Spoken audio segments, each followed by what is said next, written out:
I enjoy patients come in and a little sweet 80-year-old has gotten all dressed to come to see her doctor. And you know, you want to be able to give them a pat on the knee and say, you really look nice today, and look them in the eye.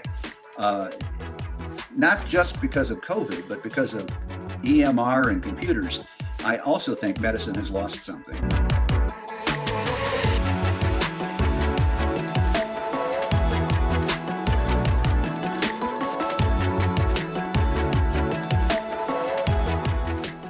Hello, thank you so much for joining us today for Focus Through the Generations. We're in a very unique time right now where we have 4 generations of actively practicing ophthalmologists. What a wonderful time, and how much fun we're having getting to interview all of them. I want to give a shout out to Bruder for helping us support this series, and we're so grateful that they are. And thank you, Bruder, and your Bruder mask. Lots of people love it.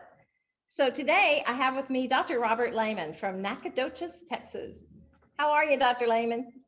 I'm fine, Polly. Good to see you again. You too. I'm going to give you just a moment to introduce yourself. Not that everybody doesn't know who you are, because they do, but I'm going to give you a moment to introduce yourself and just tell us a little bit about you. Sure. Well, I'm what they call a damn Yankee down here because I grew up in Wisconsin, went to Medical College of Wisconsin, came down to Houston for my specialty training internship, Baylor College of Medicine, affiliated hospitals in 73 to 1977, where I finished my practice. I settled in East Texas, deep East Texas, a place called Nacogdoches. In fact, we're the oldest town in Texas, and it's been a blessing to practice here for 40 plus years. How did you find Nacogdoches, Texas to go to? Nacogdoches, Texas. It barely on the map, in fact, but if you look at the old Texas maps, you'll find it there before most major cities. It was the prettiest town along the way, driving from Houston back up north to Wisconsin.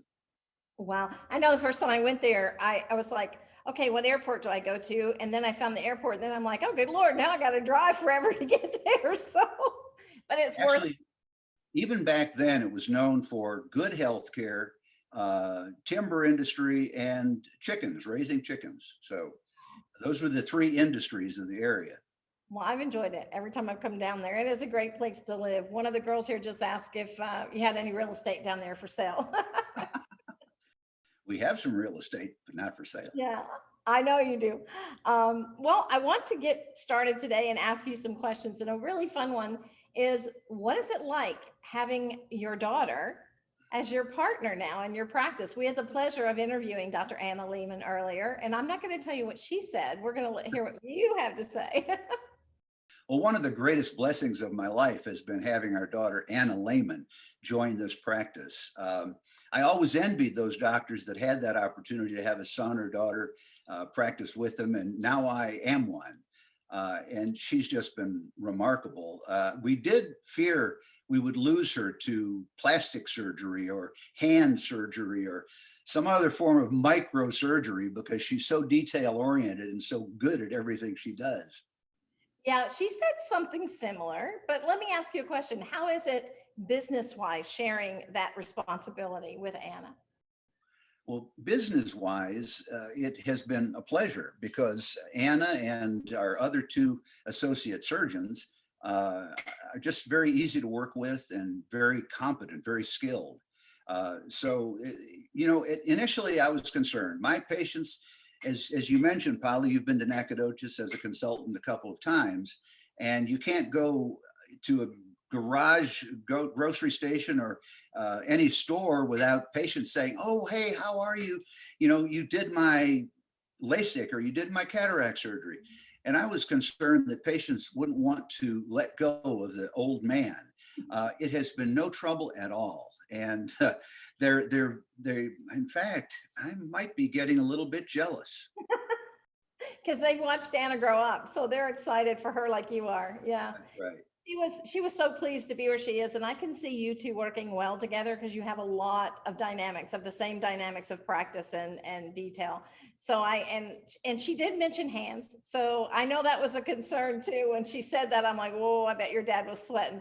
But then I knew baby it's came. been a lot. It's been a lot of fun for her to come home and us to be, Kathy and I, be with our grandson, her son Roth, who's now 15 months, I believe, and Anna will tell me about her day and share a patient or two, and I'll tell her about patients that we've had that I've had that day, and it's really a great ability to share patient information like that. I love that. I love it because we're talking to some dads and sons and a little more combative than daughters and sons, I think, when you go into practice together.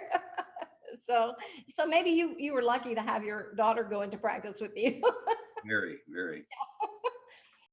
Well, let me ask you while we're on that case, tell me about your most interesting brooder case. Ah, I amazingly, we were at lunch today and a patient, an octogenarian, came up and said, Dr. Lehmann, I tried to see you today and now I see you're out of the office. And she had a great big chalazion on her left upper lid. And so I told her about a brooder mask. She could pick it up at my office, at a drugstore. And I told her I have one for Kathy. I give it to her every morning and she loves it for her dry eye. And if she will use this according to my instructions, she will probably have that lesion go away and won't have to even come see us right now. Look at you talking yourself out of patience. But more importantly is that you bring it to Kathy every morning, I'm sure with coffee. No, tea. Tea, okay. Now that's my kind of doctor right As there. a matter of fact, Polly, I borrowed her cup this morning. I know that's her cup because I recognize that signature. Absolutely. Oh, wow. Let me ask you a question. In hindsight, what would you have done differently in your career, if anything? Ooh, that one blindsides me. I really don't know. I can't answer it very quickly because my career has done what I had hoped it would do. I've had the ability to be involved with research, devices, pharmaceuticals, and yet been in a community where I have been very close to the community, to the patients, and where I still feel very appreciated. You know, I did have a practice in the Metroplex for a number of years, and there's a difference between big city folks and our East Texas folks in terms of just how much they really appreciate a physician still today.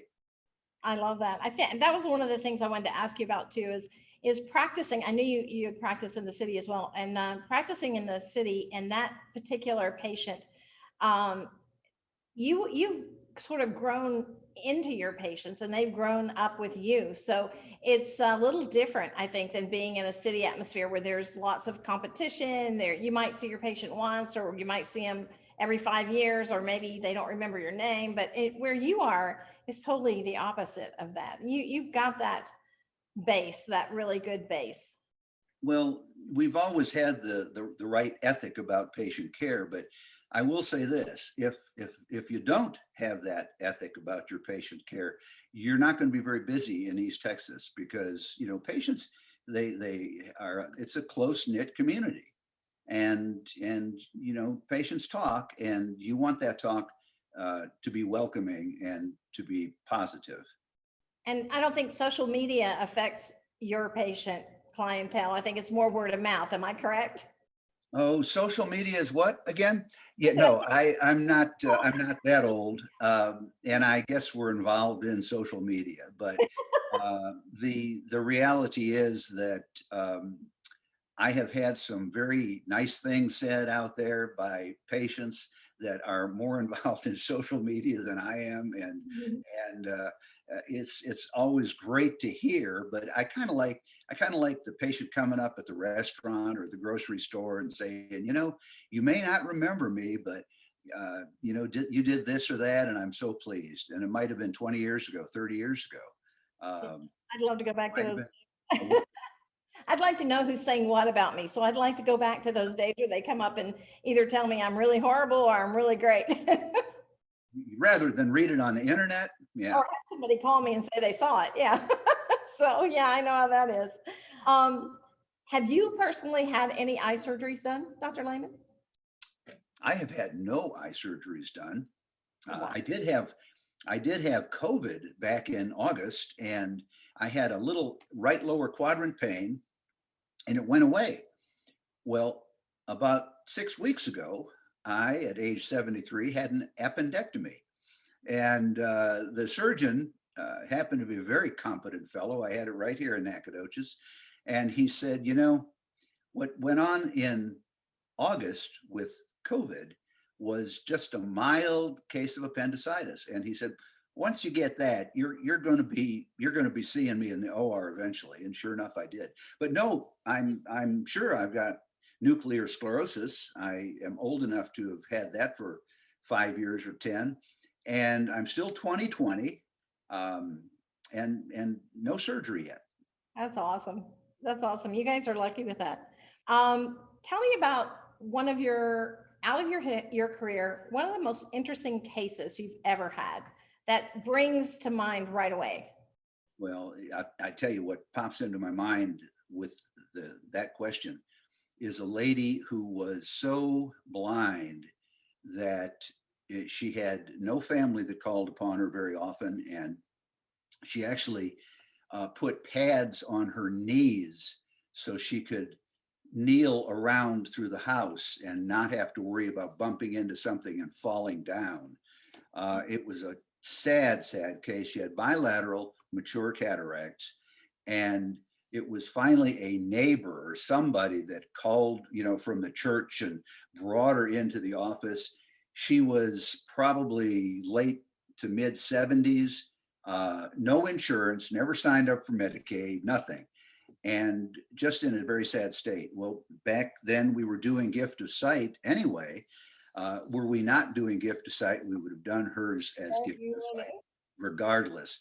And we did her cataract surgery, and the lady had great vision, and it completely changed her life And and you, ours. I know, see, that's, the stories are great that I'm hearing about things like that. And I love these stories because I think these are the stories that go untold. Yeah, most people in our office were in tears that Yeah, day, when they saw I it. love these stories. Thank you for sharing that. That means a lot. What do you think from COVID that you've experienced with your practice through COVID? Is there anything that you would take from that that you learned during that time that you're going to put into practice on an ongoing basis this year? Well, of course, telemedicine might be an obvious answer to that. I'm not I'm not the guy. Uh, I really think the one thing that COVID has led to, and I think everybody would agree with this, is a decline in medical care. People that have healthcare needs are putting them off, and some of them are afraid to go out and see the doctor, and some of them are in situations where the doctor isn't going to see them anyway, or they do it via Zoom, and Zoom is better than nothing. But having been in practice here since 1977, I would lose my mind if I couldn't touch a patient, if I couldn't lay hands on a patient. Um, I enjoy patients come in, and a little sweet 80-year-old has gotten all dressed to come to see her doctor, and you want to be able to give them a pat on the knee and say, you really look nice today, and look them in the eye, uh, not just because of COVID, but because of EMR and computers. I also think medicine has lost something. You can go to the doctor now, and often he will be, or she will be, looking at their computer or their laptop, and they'll be typing their history and your information in. If they don't believe in scribes, which I have scribes, I will not touch the computer. But I think having to look at a paper chart for so many years, and to know at a glance or a few glances Mhm. what my patient is there for, the whole history of that patient. Now to look at a computer and to see one part of data: when was the surgery, what was the surgery, what did their OCT look like? You've got to go from page to page to page, and I think you're taking a greater time for the patient interaction, with much less actual direct patient interaction. And I think we've lost something. I agree. I agree. I date back to paper charts, and I remember lining those charts up for the doctor. And here was the section on here was your testing, here was your surgery, here was your history, Sure. and all you had to do was look, and you had everything you needed right there. And now I go in the rooms and I'm like, show me this, and it's click, click, click. Show me this, it's click, click, click. And by the time I click through 6 screens, I've forgotten what the first click was, so it didn't really matter. So I agree. I agree. We met back in the days of Ivy. Remember? I do. Back I think we may have had the first Texas installation of Ivy.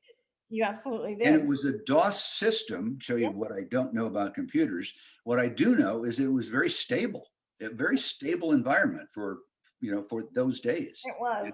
That's how I started out doing that. So it's funny, DOS, hadn't heard that word in a long time. Um, I'm going to finish by asking, well, there's one more question I want to ask you though. This is going to be a fun question. If you could pick anyone, dead or alive, to have lunch with and pick their brain, who would it be?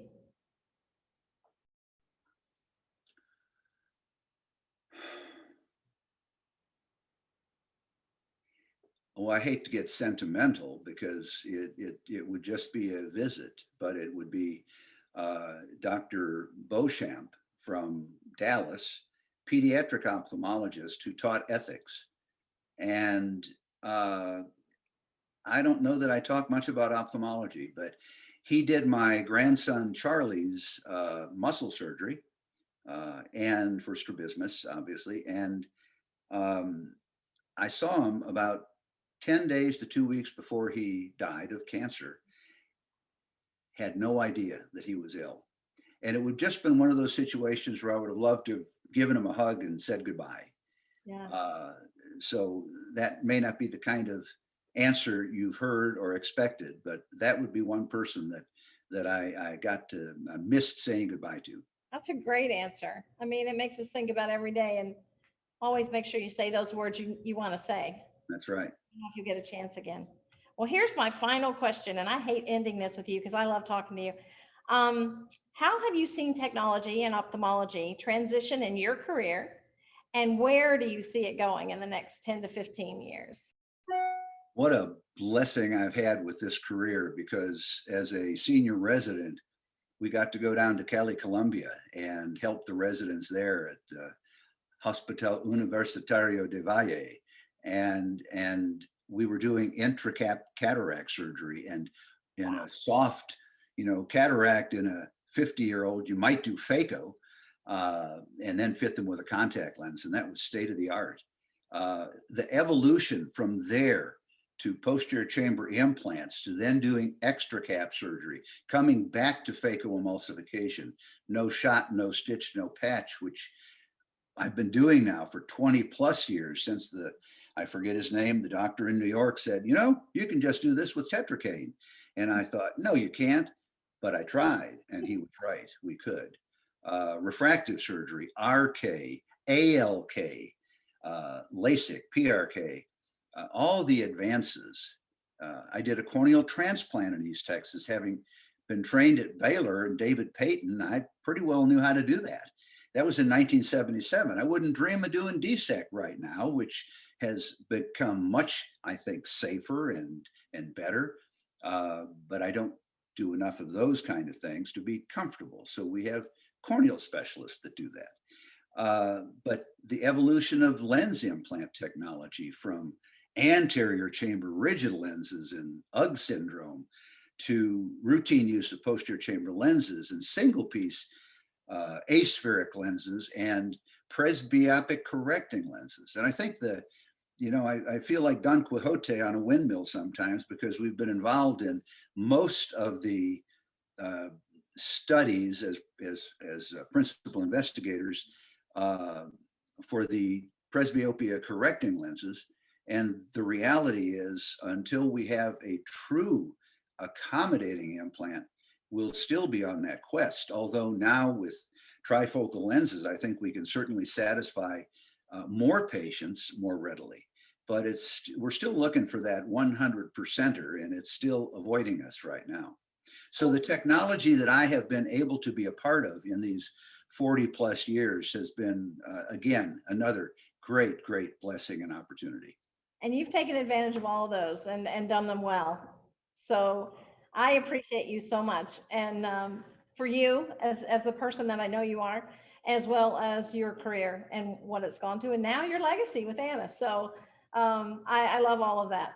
So I want to thank you so much for being with us today and your stories and sharing your life with us. And thank you. Well, thank you for the invitation. Come see us, Polly. I'm going to. You know I will. Tell Kathy I'm sitting on ready. I will. I All will. right. I wear my mask and come down to Nacogdoches. I feel all right. Bye, Dr. Lehman. Bye.